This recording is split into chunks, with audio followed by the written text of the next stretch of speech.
Sir ये जुबलीस constituency में दो डिविजन्स आपके अंडर में, मतलब आपका कॉर्पोरेटर जीता, एर्रागड्डा एक, शेखपेट एक। हाँ, और कांग्रेस के दो है, बीजेपी के दो कॉर्पोरेटर्स है। ये कम्युनिटी देखे तो आप दूसरे पार्टी को, मतलब कांग्रेस को सपोर्ट दे रहे बोल के बाहर कुछ रूमर्स चल रहे। नहीं, एमआईएम अगर कंटेस्ट करे तो सिचुएशन कैसा रहता समझ रहे सर आप? ये अभी तो डिसीजन नहीं हुआ है। जब डिसीजन हो जाएगा, क्योंकि टाइम बहुत कम है नॉमिनेशन के लिए भी, तो विद इन 1 और 2 डेज हो जाएगा। डिसीजन लिए बाद से ही इस क्वेश्चन का जवाब दे सकता हूँ मैं। सर अभी थोड़ी देर पहले बीजेपी के स्टेट चीफ और गोशामहल एमएलए भी, अगर असदुद्दीन ओवैसी के कैंडिडेट कहीं को नहीं ठहरा रहे, किशन रेड्डी के पास आंसर है बोल के बोल रहे वो लोग। गोशामहल का एमएलए बीजेपी ज्वाइन कर लिया क्या उन्होंने, या बीजेपी एक्सेप्ट कर लिया उनको? उन्होंने तो फेमस है पूरा एंटी कॉन्स्टिट्यूशन, एंटी पूरा हेट्रेड, हेट स्पीच देने के लिए। अब मेरे पार्टी का डिसीजन मेरा रहेगा, उनके पास क्या आंसर है, क्या क्वेश्चन है, वो उन्होंने जाने। मगर एक फैक्ट तो ये है कि 10 इयर्स वहाँ से टीआरएस के मिले थे, 10 साल टीआरएस की सरकार थी, गवर्नमेंट थी। वो कॉन्स्टिट्यूंसी को कम्प्लीटली इग्नोर करके रख दिए। हर डिवीजन में आप जाके देखिए, वहाँ पर आपको ओपन सीवरेज लाइन मिलेगा, स्टॉर्म वाटर ड्रेन का पानी बहते हुए दिखेगा, स्कूल्स बराबर नहीं हैं, स्लम्स में बेसिक कम्युनिटीज़ नहीं हैं, बस्ती दवाखाना नहीं है, कितने अपने वो छोटे बच्चों का जो सेंटर्स है खाना खिलाने का, वो नहीं है। डेवलपमेंट कुछ नहीं है। 10 इयर्स टीआरएस पार्टी में वेस्ट कर दी। और ऑनेस्टली मैं बोल रहा हूँ कि वहाँ पर जब टीआरएस पार्टी पावर में थी तो इतना वहाँ पर उन्हीं के पार्टी के लोगों पे तकलीफ हुआ। उनके कई पार्टी के लीडर्स, इतना उनको प्रेशराइज किया गया, इतना उनको डिमोरलाइज किया गया कि वो कॉन्स्टिट्यूंसी छोड़ के चले गए। उसमें दो या तीन एक्स कॉर्पोरेटर भी थे, माने पॉलिटिक्स ही छोड़ दिए, इतना प्रेशराइज करे। तो ये फैक्ट है। तो ये सब चीज़ों के लिए हमको देखना है।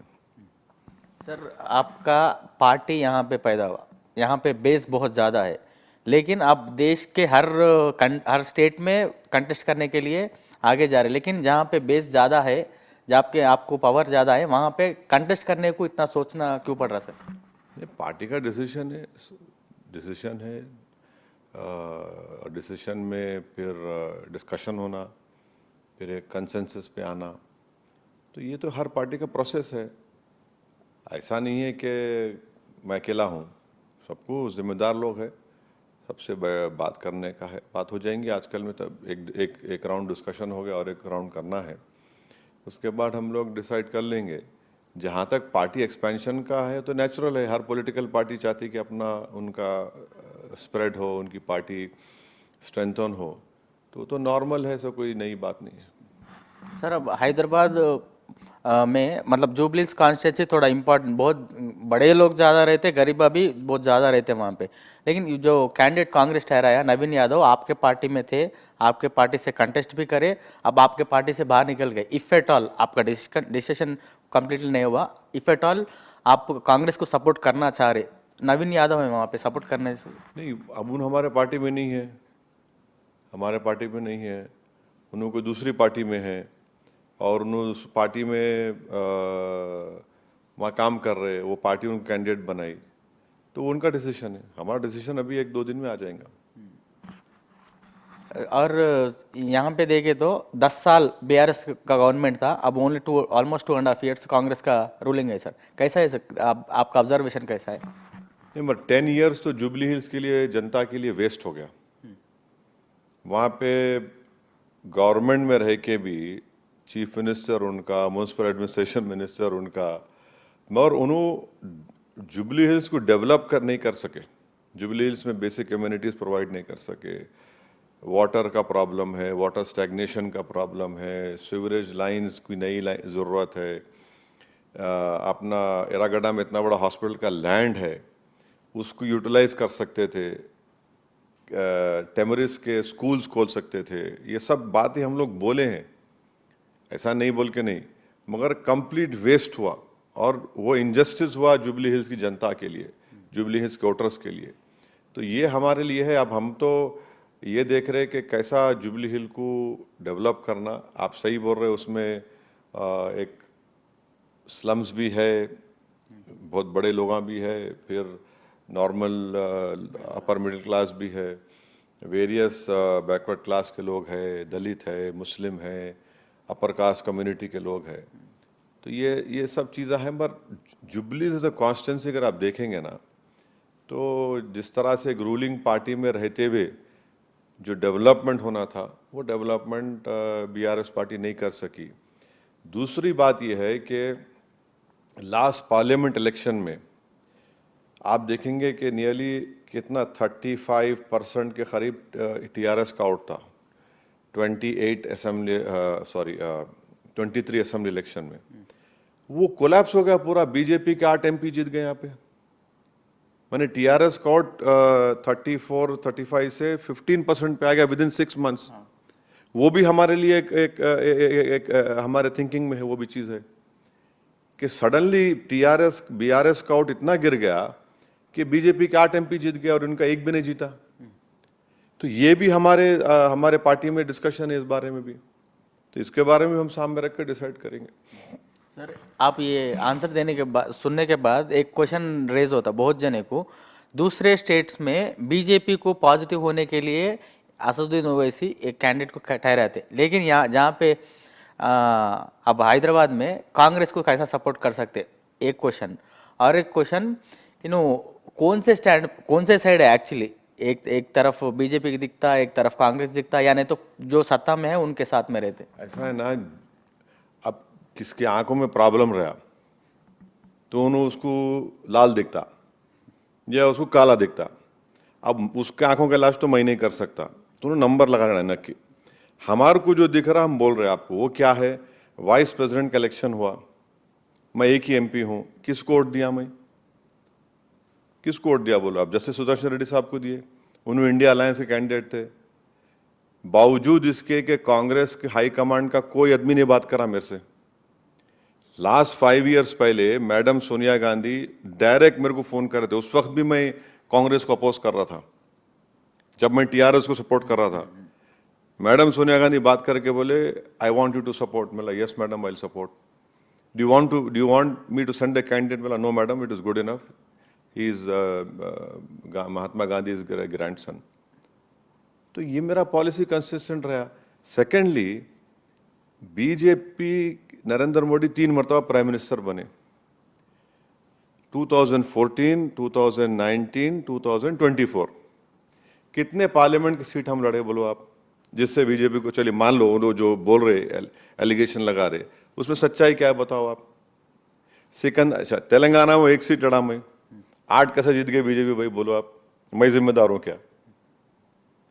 हाँ, सिकंदराबाद बीजेपी जीत गई, चिवड़ला बीजेपी जीत गई। तो ये उनको क्वेश्चन करना है, उनको सेल्फ इंट्रोस्पेक्शन करना है। टीआरएस का वोट 6 महीने में 35 से 15% पे आ गया। कैसा आया? मेरी वजह से आया क्या? मैं तो कोई मैजिशियन तो नहीं हूं, मैं अपनी पार्टी को एक्सपैंड कर रहा हूं। थर्डली, अगर किसी को ये कंप्लेन है तो भाई हम तो बिहार में ओपन अलायंस करना चाह रहे थे आपसे। हमारे पार्टी प्रेसिडेंट अख्तर उल ईमान लेटर लिखे तेजस्वी यादव को कि हमारे को 6 असेंबली सीट्स दे दो आप। लास्ट टाइम हम 5 जीते थे, एक बढ़ के 6 दे दो, और अगर आप पावर में आ गए तो हमारे को मिनिस्ट्री मत दो। सिर्फ आप कम्युनलिज्म को, फैशिज्म को, पीस को मेंटेन करो और सीमांचल डेवलपमेंट काउंसिल बनाइए आर्टिकल 371 के तहत, जैसा अभी कर्नाटका गुलबर्गा रीजन में है। डेवलपमेंट सीमांचल बहुत बैकवर्ड एरिया है, आप वो भी नहीं करना चाहते। अब इसमें मेरी क्या गलती है बोलो आप? मैं तो कोई एनजीओ नहीं हूं कि खाली एक सेमिनार पेपर देके, मैं एक पॉलिटिकल पार्टी का रिप्रेजेंटेटिव हूं। तो मेरे को मेरी पार्टी को एक्सपैंड करना है। महाराष्ट्र में हमारा 4th पॉइंट, महाराष्ट्र में हमारा 1 एमपी था, पूरे महाराष्ट्र में एक ही मुस्लिम एमपी था, इम्तियाज जलील, सब मिलके हराए उसको, पूरे सो कॉल्ड सेक्युलर पार्टीज। अब महाराष्ट्र में 13% मुस्लिम पॉपुलेशन है, एक मुस्लिम एमपी नहीं है। 5th पॉइंट, पूरे भारत की पार्लियामेंट में कितने मुस्लिम एमपी थे? 23 है। नॉट इवन नियरली 4% खाली ऑफ द मुस्लिम पॉपुलेशन। ये सब चीजों का जिम्मेदार कौन है बताइए फिर आप? इसका रेस्पॉन्सिबिलिटी किस पे आता? मेरी रेस्पॉन्सिबिलिटी है तो ठीक है, मैं एक्सेप्ट कर लेता हूँ, मेरे को क्रेडिट देना चाहे दे दो आप, बट ये वैलिड क्वेश्चन है। और इस मुस्लिम पॉलिटिकल रिप्रेजेंटेशन नहीं होने की वजह से ये प्रॉब्लम्स पैदा होते कि डेवलपमेंट नहीं होता, पॉलिटिकल वॉइस नहीं होने की बिना पर। हमारा बोलना है कि इंडियन डेमोक्रेसी को हम स्ट्रेंथन कर सकते हैं, कॉन्स्टिट्यूशन में और बिलीफ क्रिएट करना है, उसके लिए हर कास्ट का एक पॉलिटिकल लीडरशिप है। भाई कांग्रेस में है तो रेड्डी लीडरशिप है, बैकवर्ड क्लास की लीडरशिप है, दलित की है, टीआरएस में वेलमा लीडरशिप है, टीडीपी चले आओ कम्मा लीडरशिप है, हाँ जगन के पास चले आओ रेड्डी लीडरशिप है, उन्होंने एक्टर है तो उन्होंने बोलते कापू लीडरशिप बोलते। मुस्लिम पॉलिटिकल एम्पावरमेंट की अगर बात करना गुनाह है क्या? बोलो आप, गुनाह नहीं है, कोई क्राइम नहीं है। डेमोक्रेसी कैसा है? डेमोक्रेसी हर एक को रिप्रेजेंट करना है, उनका वॉइस होना, पार्टिसिपेटिव फॉर्म ऑफ डेमोक्रेसी होना। इंडिया कैसा है? गार्डन कैसा है? उस गार्डन में हर फूल रहता, हर फ्लावर रहता, वो फ्लावर अगर ब्लूम हुआ तो गार्डन अच्छा दिखेगा ना। खाली उसमें अगर तॉन्स कांटे रहे तो कैसा होगा? तो हमारा ऐसा, ये हमारा बिलीफ ये है कि डेमोक्रेसी स्ट्रेंथन होगा जब भारत की सबसे बड़ी माइनॉरिटीज का एक पॉलिटिकल लीडरशिप होंगी, उनका रिप्रेजेंटेशन होगा। सर इससे पहले आप कांग्रेस के साथ गवर्नमेंट में थे जब हैदराबाद मेयर डिवाइड कर लिए कांग्रेस और एमआईएम। इफ एट ऑल, थोड़े जनों को डाउट है, इफ एट ऑल आप अगर सपोर्ट करें तो मिनिस्ट्री एक्सपेक्ट कर रहे हैं क्या सर? किसको सपोर्ट कर रहे नहीं कर रहे क्या है हमारे को? देखिए हमारे को ये मिनिस्ट्री से मतलब नहीं है, हमारे को नहीं है, हमारे को उससे मतलब ही नहीं है। म्यूनसिपल इलेक्शंस कब होंगे मेरे को नहीं मालूम, कैसा होंगे किसी को नहीं मालूम, किस फॉर्मेट में होंगे नहीं मालूम। फोर्थली अभी असेंबली इलेक्शंस को टाइम है, पार्लियामेंट इलेक्शंस को टाइम है, तो ये भी जब देखेंगे। ऐसा तो कुछ भी हमारा देखिए कोई पोस्ट के लिए नहीं होना मेरे को। जब हम 2023 असेंबली इलेक्शंस में तो हम बिहार को सपोर्ट कर रहे थे असेंबली इलेक्शन में। उसके बाद तेलंगाना की जनता कांग्रेस को पावर दी, रेवंत रेड्डी सीएम बने। रेवंत रेड्डी सीएम बनने के बाद एक 1 वीक 10 डेज का फ़ोन करे मेरे को, अरे कैसे सदर साहब आप? अच्छे असद भाई, मैं अच्छा हूँ। अरे कैसा भाई, अपने को स्टेट को डेवलप करना है, हैदराबाद को, आप हम लोग साथ काम करेंगे। बोला ठीक है बिल्कुल करेंगे, आपका वर्डिक आ गया पब्लिक का, हम रेस्पेक्ट करते। तो बोले आपका कॉन्स्टिट्यूंसी में कोई प्रॉब्लम है तो मेरे को बताइए। तो मैं बोला कि सर सबसे बड़ा प्रॉब्लम हमारे पास ये है कि ये जुबली बस स्टैंड से लेके फलकनुमा तक मेट्रो का काम नहीं हुआ। रोड वाइडनिंग है याकूतपुरा बहादुरपुरा असेंबली सेगमेंट में, और अकबरुद्दीन ओवैसी कॉन्स्टिट्यूंसी में सीवरेज लाइन का काम है। और फिफ्थ हम बोले कि ये ब्यूटिफिकेशन ऑफ मिरालम टैंक है। सिक्स्थ हम और एक 2-3 काम बोले हमारे असेंबली कारवान के कि वहाँ पे डेवलप होना। मेरे को भिजा दो आप बोले, मैं लेटर लेके भिजा दिया इसी। 5 दिन के बाद मेरे को फ़ोन करके बोले मैं जियो इशू कर दिया, मैं देख लो आप। फिर आके फाउंडेशन स्टोन डाले फलकनुमा करने सीएम। मैं थोड़ा सरप्राइज हुआ, अरे भाई हम इतना बिटर कैंपेन कर रहे, थोड़ा पर्सनल भी हो गया था लास्ट में, आप देखे होंगे। तो हम बोले ठीक है वेरी गुड। हम बोले आप हम भी रेसिप्रोकेट करेंगे डेवलपमेंट के लिए, तेलंगाना को पीसफुल हैदराबाद और तेलंगाना के प्रोग्रेस के लिए हम बराबर साथ देंगे।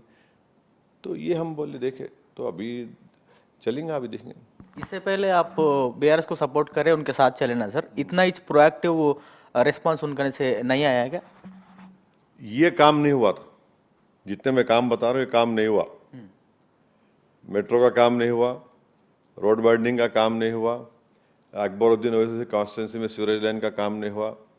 अपने ये काम शुरू हुआ था, खाली फाउंडेशन स्टोन डाले, काम नहीं शुरू हुआ। ये चारमीनार बस स्टैंड के ने एक पार्किंग लॉट का, फिर सरदार महल में एक उसको रेनोवेट करने का, खाली फाउंडेशन डाले, काम नहीं हुआ। फिर आपके चौक मार्केट का डेवलपमेंट का पैसे नहीं दिए, खाली फाउंडेशन स्टोन डाल दिए।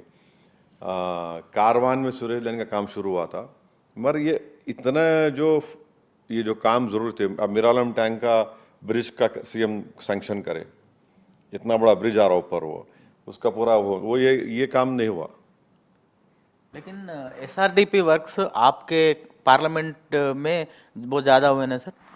एसआरडीपी के वर्क्स इसलिए कि हम लोग, आपको याद होगा जब फ्लड्स आए थे 2020 में, उससे पहले मैं क्रेडिट दूंगा अकबरुद्दीन ओवैसी को कि उनमें वो विजन था, उन्होंने पूरा पीछे पड़ के वो मुर्गी नाले को बड़ा करे उन्होंने। फिर जब उससे थोड़ा बहुत डिस्ट्रक्शन कम हुआ, मगर ये हमारे बहादुरपुरा कॉन्स्टिट्यूंसी में ये जो हाशिमाबाद का नाला था, जो वो 2 चेरुओं से आता, उसको फिर हमारे याकूतपुरा में ये काम हमको कराना पड़ा। आज भी एक सेगमेंट बाकी याकूतपुरे में, उसको हमारे को बड़ा करने का है। तो हम लोग बहुत प्रोएक्टिवली करा है। आप देखो सबसे ज़्यादा हम लोग ही पीछे पड़ के उसका इस्तेमाल करें। और उस ज़माने में क्या था, एक अच्छे एमएयूडी के सेक्रेटरी थे अरविंद कुमार, तो बेसिकली क्रेडिट अरविंद को जाता, पॉलिटिकल लीडरशिप थी, मगर अरविंद वॉज वेरी, अरे नहीं अपने को इधर करना है, ऐसा उनका दिमाग में था, अरे नहीं जस्टिस करना है, ये करना बोल के था। सर आप इतना फॉलोअप करने के बाद, अच्छा प्रिंसिपल सेक्रेटरी आप बोले ऐसा रहने के बाद, गंगानगर का नाला अभी भी अब हो गया काम मुकम्मल हो गया, जाके देखो आप। उसका एक लास्ट बिट बाकी है, मेन रोड से उसको मिलाने का है, और एक बिट बाकी है वो डबलपुरा दरवाजे के पास, वो भी सैंक्शन हो गया काम। वो फरत नगर से जाएगा, तो वो 75-80% हो गया। वो थोड़ा कॉन्ट्रैक्चुअल इश्यूज की वजह से और थोड़ा नॉन पेमेंट की वजह से वो काम रुका हुआ था, मगर ये हमारे जीएचएमसी कमिश्नर आए ना, उन्होंने और दूसरे लोग मिलके तो वो थोड़ा उससे फंड दिए, तो मेन सेगमेंट हो गया। 1-2 बिट बाकी है, दोनों भी सैंक्शन है। अब वो असल डबलपुरा दरवाजे से फरत नगर लिख जाएंगे, वो ले जाके उधर मूसा नदी मिलाने से बहुत बड़ा फायदा होगा। ओके सर, फाइनली फिर बैक टू जुबली हिल्स आएंगे सर। जुबली हिल्स में आपका कारपोरेटर इससे पहले कंटेस्ट भी करे, उनको अच्छे नंबर्स में वोट्स आए, आप मीटिंग कर रहे बोले, उनको कॉन्फ्रेंस में लेते सर आपका MIM leader jubilee hills constituency? सबको बात करें, सबको बोले पार्टी का डिसीजन है। देखिए पार्टी का डिसीजन जब होने के बाद से सबको अवॉइड करना पड़ता, बात कर रहे, पूछ रहे, सब हो रहा। सर कांग्रेस बीआरएस दोनों भी कैंडिडेट फाइनल करे, बीजेपी एमआईएम दोनों ही कैंडिडेट रुके हुए हैं, क्या समझना सर इसका? बीजेपी का तो उनको पूछ लो आप, मेरे को नहीं मालूम। पर मेरा बीजेपी और टीआरएस का जो है ना, ये है कि असेंबली इलेक्शंस में जो वोट बीआरएस का ने था, वो पार्लियामेंट इलेक्शन में कैसा गिर गया भाई, 35-15% पे आ गया वो, 20% ड्रॉप, और बीजेपी को 8 सीट मिले। ये कैसा हुआ, ये क्यों हुआ, ये तो उन लोगों को पूछना पड़ेगा आपको, बीआरएस वालों को। सर 1-2 दिन से फेक वोट्स, चोरी वोट्स बोल के और ये दिख रहा है यहाँ पे देशपुरा। एक बात सुनिए, ये बीआरएस के वर्किंग प्रेसिडेंट जाके कंप्लेन दिए। एक प्रोसेस होता, वोटर लिस्ट आई, आपको टाइम मिलता चेक करने का, क्लेम्स एंड ऑब्जेक्शन डालने का मिलता ना, आप क्यों नहीं डाले भाई? आप कौन रोका आपको? आपको कौन रोका? आप चेक ही नहीं करते वोटर लिस्ट को, आप लोग काम ही नहीं करते वोटर लिस्ट के ऊपर। आज इलेक्शन आया तो आप वोटर लिस्ट की बात कर रहे, वो 2 मिनट में डिस्प्रूव हुआ था, इससे पहले नाम क्या नहीं था वो, ये उन्होंने देखे नहीं, अब आके बोल रहे, तो ये तो गलत है। ये तो सर यही वोट्स 2023 असेंबली इलेक्शन में वोट करे, 24 में भी थे, अभी भी है। वोटर लिस्ट को चेक करना, देखना। अब वो उन्होंने बोल रहे नहीं मालूम, अब उनको ही पूछना कैसा, क्यों बोल रहे, क्या बोल रहे, क्या नहीं मालूम। है तो सर इतना अच्छा साथ में कोऑर्डिनेशन में चले, ऑल ऑफ अ सडन। नहीं अब नहीं, देखिए मेरे को आज उनसे कोई ताल्लुक नहीं है हमारा, आज नहीं है, कोई ताल्लुक नहीं है। यस फैक्ट है, असेंबली इलेक्शन में ओपनली सपोर्ट करे, पर पब्लिक का कुछ और ही वर्डिक्ट आया, उसमें हम डिनाई नहीं कर रहे। सो फाइनली जुबली हिल्स में 2-3 दिन में फैसला हो जाएगा? बिल्कुल हो जाएगा, बिल्कुल हो जाएगा। हमारे पार्टी के लीडर्स को भी मालूम, और उनको भी हम बोले बात करके, 1-2 दिन में करेंगे। और हम यही चाह रहे हैं कि जुबली हिल डेवलप होना, जुबली हिल में बेसिक कम्युनिटीज़ को सॉल्व होना, सीवरेज लाइन का न्यू सीवरेज लाइन पड़ना, स्टॉर्म वाटर ड्रेन का जो पानी बहता, बस्ती दवाखाने होना, आंगनवाड़ी सेंटर्स होना, स्लम्स में आंगनवाड़ी सेंटर होना, टेमरिस के स्कूल्स होना। अब वो एक खबरस्तान का इशू है, वो मिलिट्री वालों से चल रहा है, वो लैंड गवर्नमेंट का है, माने वक्फ बोर्ड का है, वो भी हो जाएगा मेरे ख्याल से अनकरीब में। तो ये सब चीज़ें हैं। ये 10 ईयर्स तो बीआरएस वेस्ट कर दिया जुबली हिल के लिए। पावर में रह के जो काम कर सकते थे वो काम नहीं करे। और बीआरएस पार्टी इस बात को नहीं समझ रही कि 10 ईयर्स में उनके कई पार्टी के लीडर्स उनके ही जुबली हिल की लीडरशिप की वजह से, उनके तकलीफ देने की वजह से पॉलिटिक्स को छोड़ दिए वो लोग भी फिर वेरी है, ये क्या हो रहा बोल के उनको भी अब बहुत अप्रेंसिव है वो लोग। तो ओवरऑल जुबली हिल का कैसा डेवलपमेंट हो सकता है वो देख के हमको देखना है। यहाँ पे वो लोग सेंटिमेंट पे बहुत भरोसा कर रहे सर। अरे सर क्या पॉलिटिक्स में अब सेंटिमेंट, आप डेवलपमेंट नहीं करे, आप पावर में थे 10 ईयर्स, आप क्या करे भाई, कौन सा काम करे, क्या इतना कैसा वहाँ पे इश्यूज रहते। हमारा एमएलए नहीं है, मैं जाकर गवर्नमेंट से रिप्रेजेंट करके अपने प्रिंसिपल सेक्रेटरी एमएयूडी से अब जो है उनसे मिला, कमिश्नर जीएचएम से मिलके 4-5 महीने पहले खाली एक शेखपेट वार्ड में 9 करोड़ के काम सैंक्शन करा। अब चल रहे, आप जाके देखो, आप एरागड्डा में करीब 7 करोड़ के। कैसा हुआ है भाई फिर ये? आप तो 10 साल आपका एमएलए था, रूलिंग पार्टी थे, आप पूरे काम करा हमें, बोराबंडा में 2 दिन काम वहां बोल करा हमें। कमिटमेंट होना ना, खाली जीत के रूलिंग पार्टी है वो ये एक्शन क्या है वो भाई? आपको कोई हीरो है क्या? आप पब्लिक में रहना, काम करना, हीरो बन के थे खाली। 10 साल क्या हुआ? कुछ भी नहीं, 10 साल वेस्ट हुआ जुबली हिल्स के लिए।